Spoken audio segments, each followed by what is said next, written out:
जैसा कि आप लोग देख रहे हैं कि पहली चीज तो दिल्ली में जो बच्चों को बोला 19 के तहत बच्चों ने धरना प्रदर्शन शांतिपूर्वक किया था और उस वजह से लाठी चार्ज करने का कोई नहीं है। ना यहाँ बच्चे कोई किसी तरीके का तो वो कर रहे हैं, ना किसी का पुतला फूक रहे हैं। तो बच्चों को वहाँ लाठी चार्ज नहीं करना, बच्चे अपने हक की मांग कर रहे हैं। अगर तुमको शिक्षा मंत्री रहते हुए पेपर कराना नहीं आता तो आप इस्तीफा दे दीजिए। और आप समझिए कि आज मैंने एक बयान देखा है कि धर्मेंद्र प्रधान ने कहा कि 6000 लोग हमको इस्तीफा मांग रहे हैं और 6 लाख वोटों से जीते हैं। अब आप सोचो कि काउंटिंग पूरे देश में जो है, आप यहाँ पे भी लाखों बच्चे जो है प्रदर्शन कर रहे हैं। आप कुल मिला के देखिए तो करोड़ों की तादाद में प्रदर्शन हो रहा है। उसके बावजूद वो कह रहे हैं कि 6000 लोग अगर मेरा इस्तीफा मांगे नहीं देंगे। इसका क्या मतलब है? मोदी इस्तीफा क्यों नहीं ले रहे हैं? क्या धर्मेंद्र प्रधान ने उनको कोई जन्म गुट्टी दे दी है इसलिए नहीं दे रहे? बच्चे का भविष्य का सवाल है। यहाँ पे आप देख लीजिए, लाखों नहीं करोड़ों बच्चे इलाहाबाद में धरना प्रदर्शन कर रहे हैं। ये सरकार तानाशाही कर रही है और तानाशाही सरकार कभी नहीं विफल होती, विनाश काले विपरीत होती।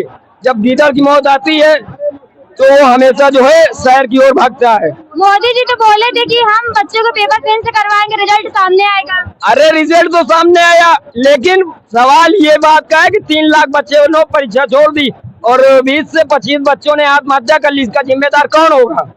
सरकार नहीं होगी, इसका जिम्मेदार कौन है? और इस सरकार में 2014 से लेकर 2017 की उत्तर प्रदेश सरकार इनकी बनी, 2014 में बनी, आज तक इनका कोई पेपर सफल रहा है? आप बताइए। सारे पेपर लीक हो जा रहे हैं और कुछ तो वैकेंसियां ये पेपर करवा के उसकी घोषणा नहीं कर रद्द कर देते हैं। भाई बच्चों का भविष्य का सवाल है। आपने कहा कि 15 लाख देंगे और बच्चों को 3 करोड़ नौकरी देंगे वगैरह वगैरह, लेकिन आज देखिए ये बेरोजगार बच्चे हैं। आप केवल राम का नाम लेते हो। आज यहाँ पर देखिए कोई भी, जितने भी छात्र हैं, कोई भी हर धर्म से हर जाति से है, लेकिन किसी को कोई भेदभाव नहीं है। बच्चे एक हो करके धरना प्रदर्शन दे रहे हैं। आप देखिए दिल्ली में बच्चों के लिए खाना सप्लाई किया जा रहा है, जो भी है। आपने कुछ लोग गुप्त रूप से जो है मदद कर रहे हैं, वहां पे भी जो हो सका वो किए। और यहाँ भी बच्चे बताइए अपने हक की लड़ाई लड़ रहे हैं। तो अब अगर शर्म है मोदी जी के पास और धर्मेंद्र प्रधान के पास तो उनका इस्तीफा ले लेना चाहिए। वो तो बोल रहे हैं कि हम कलर पेपर पेन से करवाएंगे और बच्चों के रिजल्ट सामने ले आएंगे। तो कब करवाएंगे? आप तो वो कह रहे हैं कि मोदी जी परसों 2 मिनट और 55 सेकेंड का उन्होंने भाषण दिया कि मैं जो है जल्दी से जल्दी बच्चों का साल नहीं बर्बाद होना देने चाह रहा था। 2 महीने मैंने पेपर करा के रिजल्ट घोषित कर दिया। लेकिन समस्या इस बात की है, जो 3 लाख बच्चे उसने पेपर नहीं दिया, जो 25 बच्चे मर गए हैं, उनका खामियाजा कौन देगा बताइए? मैम ये आप धरना प्रदर्शन में कब तक रहेंगे और कब तक होगा?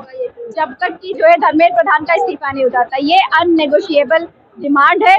धर्मेंद्र प्रधान वही धर्मेंद्र प्रधान जिसने 2024 में कहा कि किसी भी प्रकार का पेपर लीक नहीं हुआ। जब पेपर लीक का मामला निकल करके सामने आया तब कहते अच्छा पता है। अब दूसरी जो एजुकेशन मिनिस्टर उसको पता ही नहीं है कि देश में पेपर लीक हो गया, छात्र सड़क पर।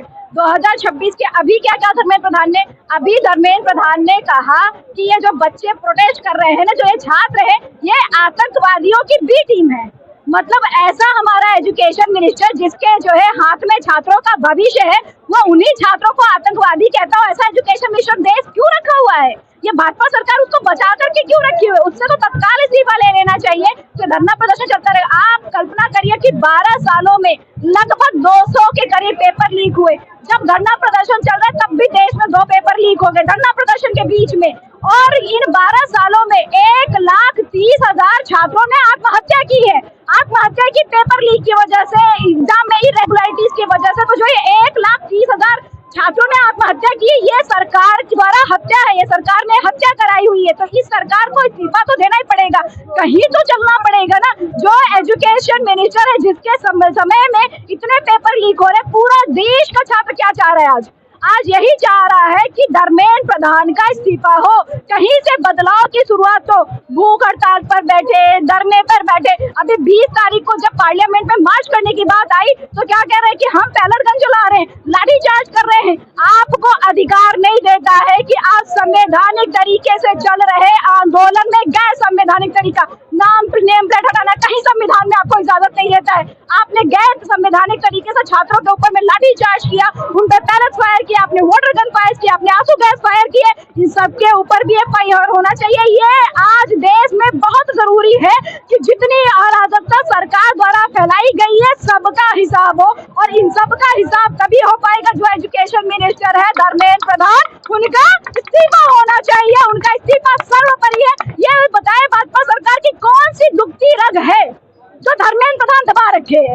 ऐसा क्या है धर्मेंद्र प्रधान के पास में कोई चलचित्र है क्या माननीय प्रधानमंत्री जी का, कि जिसको इस्तीफा ही नहीं मांग पा रहे। कि पूरे देश व्यापी प्रदर्शन चल रहे हैं लेकिन माननीय प्रधानमंत्री जी उनका इस्तीफा नहीं ले पा रहे। या तो इस्तीफा लीजिए, या उनको बर्खास्त करिए, या उनको निकाल करके बाहर भेज दीजिए, कुछ भी करिए, या अपना इस्तीफा दे दीजिए। क्योंकि भाई धर्मेंद्र प्रधान कहते हैं कि छात्र आतंकवादी है और पूरे देश में आतंकवादी फैले हुए हैं, तो सबसे पहले सरकार का जो कैबिनेट है पूरा सबको इस्तीफा दे देना चाहिए। कहीं तो इस्तीफे की शुरुआत हो, कहीं तो जिम्मेदारी की शुरुआत हो, और ये जिम्मेदारी की शुरुआत जब तक नहीं होती है तब तक ये प्रदर्शन चलता रहेगा और ये और बढ़ेगा, ये और बढ़ता जाएगा जब तक कि धर्मेंद्र प्रधान का इस्तीफा नहीं हो जाता है। मोदी जी बोले थे कि हम बच्चे को पेपर दोबारा दिलाएंगे, ये दोबारा दिलाने से अभी मतलब उस बीच फेसबुक पे ऑनलाइन आए थे, वो खुद बोल रहे थे कि बच्चे का नहीं, इंस्टाग्राम पे आए थे ना, जेनजी बन रहे थे हमारे देश के प्रधानमंत्री ऐसे करके, है ना, यही कर रहे थे ना कि मैं जेनजी हूँ। आपको जेनजी बनने की जरूरत नहीं है भाई, आप देश के प्रधानमंत्री हैं तो देश के प्रधानमंत्री रहिए ना। आपकी जिम्मेदारी बनती है शिक्षा मंत्री से, आप इस्तीफा ले लीजिए। आप जेनजी क्यों कर रहे हैं? हमें नहीं चाहिए जेनजी। अगर हमें जेनजी प्रधानमंत्री चाहिए होता तो सारे लोगों ने जेनजी प्रधानमंत्री नहीं बनाया होता क्या? नेपाल में चाहिए था, बना दिया था ना जेनजी प्रधानमंत्री, लेकिन यहाँ पे तो नहीं बनाया। यहाँ पे प्रधानमंत्री बनाया, गृह मंत्री बनाया, एजुकेशन मिनिस्टर बनाया।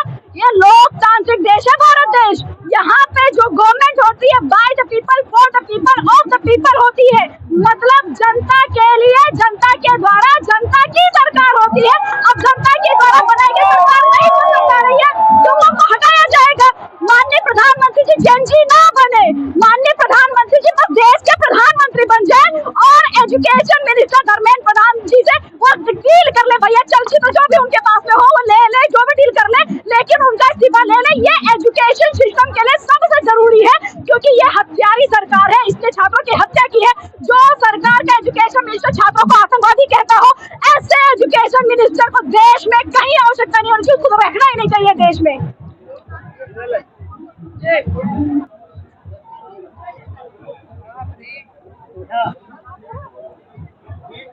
एक और सवाल